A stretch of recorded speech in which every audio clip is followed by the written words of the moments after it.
News Tamil கழுகு. திருமாவளவன் சம்மதிச்சா மட்டுமே திமுக கூட்டணிக்குள்ள உங்களை சேர்க்க முடியும்னு டாக்டர் ராமதாஸ் கிட்ட திமுக சொல்லியிருக்கான்.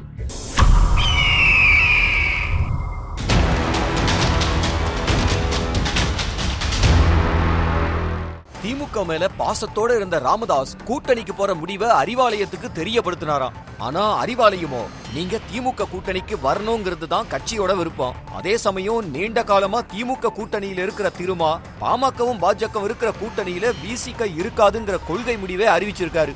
அவரோட கொள்கை முடிவுல தலையிடவும் அதனால அவரை இழக்கவும் திமுக கூட்டணிக்கு விருப்பம் இல்லைனாலும் பாமக கூட்டணிக்குள்ள வந்து கூட்டணியை வலுப்படுத்த திமுகவுக்கு எந்த தயக்கமும் இல்லைனாலும் திருமா சம்மதிச்சா மட்டுமே கூட்டணிக்குள்ள சேர்ப்போம்னு கராரா சொல்லாம கரிசனத்தோட சொல்லி இருக்கான் திமுக தலைமை.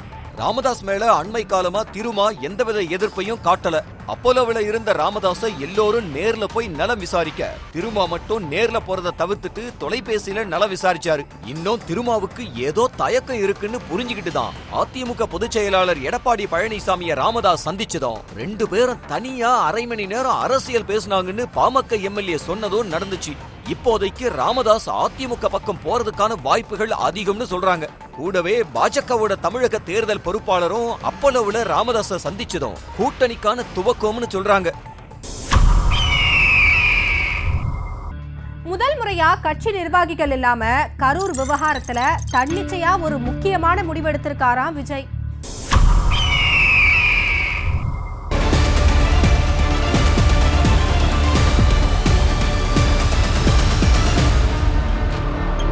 புஸ்ஸி ஆனந்த் நிர்மல்குமாருக்கு ஜாமீன் கிடைச்ச பிறகு கரூருக்கு போய் பாதிக்கப்பட்டவங்களை சந்திக்கலாம்னு முடிவெடுத்திருக்கிறாராம் விஜய்.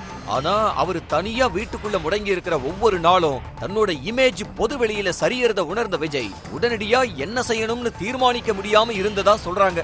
இந்த நிலையில தான் எதுக்காக யோசிக்கிறீங்க? நீங்க கரூருக்கு போறதுல என்ன சிக்கல்? நீங்க போறதுக்குள்ள நிலைமையே மாறிடும். ஏதாவது செய்யுங்க. நானே ஒரு தீர்வு சொல்றேன்னு தாவேக்காவோட கொள்கை பரப்பு பொதுச் செயலாளர் அருண்ராஜ் விஜய் கிட்ட உரிமையோட சொன்னாராம். அத அப்படியே ஏத்துக்கிட்ட விஜய் அடுத்த கட்டமா என்ன செய்யணும்னு சொல்லுங்கன்னு அருண்ராஜ் கிட்ட கேட்க அவர் கொடுத்த ஐடியா படிதான் பாதிக்கப்பட்ட குடும்பங்களோட விஜய் வீடியோ கால்ல பேசினாராம். அருண்ராஜே கரூருக்கு போய் பாதிக்கப்பட்ட குடும்பங்களை சந்திச்சு விஜய் பேச போற விஷயத்த சொல்லி அவங்கள தயார்படுத்தினாராம். தன்னோட போன்ல தான் விஜய்க்கு வீடியோ கால் போட்டு கொடுக்க பாதிக்கப்பட்டவங்களோட விஜய் பேசினாருங்கிறாங்க. முதல் முறையா ஜான் ஆரோக்கியசாமிய புறக்கணிச்ச விஜய் தானே முடிவெடுத்து இதை செஞ்சிருக்காருங்கிறாங்க. கரூர் விவகாரத்துல ஜான் ஆரோக்கியசாமியோட ஆலோசனைகள் தான் தனக்கு பெரிய பின்னடைவுன்னு நினைக்கிற விஜய் கரூர்ல திமுகவுக்கான சாதகமான அரசியலுக்கு தானே வழி ஏற்படுத்தி கொடுத்துட்டு தான் நினைக்கிறாராம் விஜய். எடப்பாடி பழனிசாமி எடுத்த திடீர் முடிவால அதிமுக இருக்கிற சீனியர் தலைவர்கள் கட்சியின் ஐடி விங் மேல கடும் கோபத்துல இருக்காங்களாம்.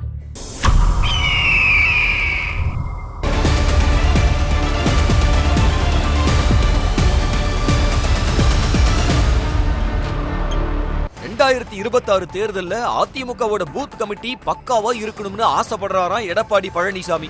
தமிழ்நாட்டில் இருக்கிற 70,000 பூத்துகளுக்கும் குறைந்தபட்சம் 9 பேரை நியமிக்கணுங்கிறது அவரோட கனவுங்கிறாங்க. இதுக்காக கடந்த 3 வருஷமா பல கூட்டங்களை போட்டு நிர்வாகிகளை நேர்ல அழைச்சி பல வியூகங்களை வகுத்து கொடுத்தோம். எடப்பாடி பழனிசாமியோட பூத் கமிட்டி திட்டம் இன்னும் நிறைவேறாம இருக்குங்கிறாங்க. இதை சரி செய்ய மாவட்ட செயலாளர்களை கண்காணிக்க மாவட்ட பொறுப்பாளர்களை நியமிச்சாரு எடப்பாடி பழனிசாமி. இதுக்கப்புறமா ஓரளவு வேலைகள் நடந்தா கூட அதிமுக பொதுச் செயலாளர் நினைச்ச அளவுக்கு பூத் கமிட்டி வேலைகள் நடக்கலங்கிறதுக்காக இப்ப பூத் கமிட்டிகளை சரிபார்க்க கட்சியோட ஐடி விங்ல வேலை பார்க்கிற இளைஞர்கள் தொகுதி வாரியா நியமிக்கப்பட்டிருக்காங்களாம்.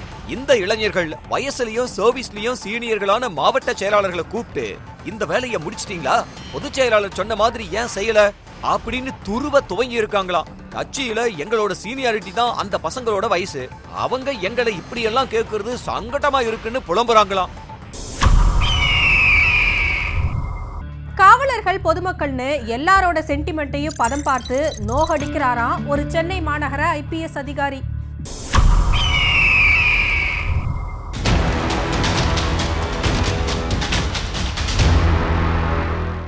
சென்னை தெற்கு மண்டலத்துல இணை ஆணையரா இருக்காரு கல்யாண். மக்களோட வழிபாட்டு விஷயங்கள்ல ஏகத்துக்கும் கரார் காட்டுறதோட போலீஸ்காரங்க சென்டிமெண்ட்டுகளையும் சுக்குநூறா உடைக்கிறாருன்னு குற்றம் சாட்டுறாங்க.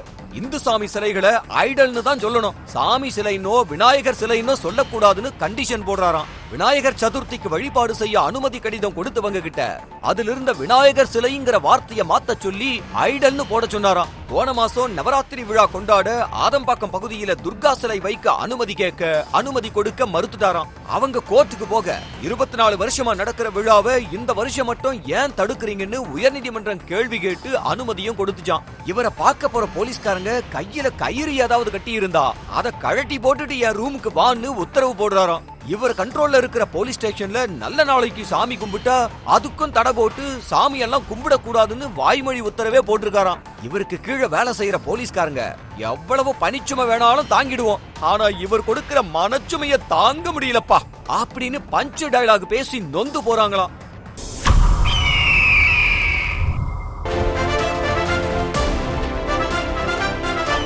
நியூஸ் தமிழ் கழுகு.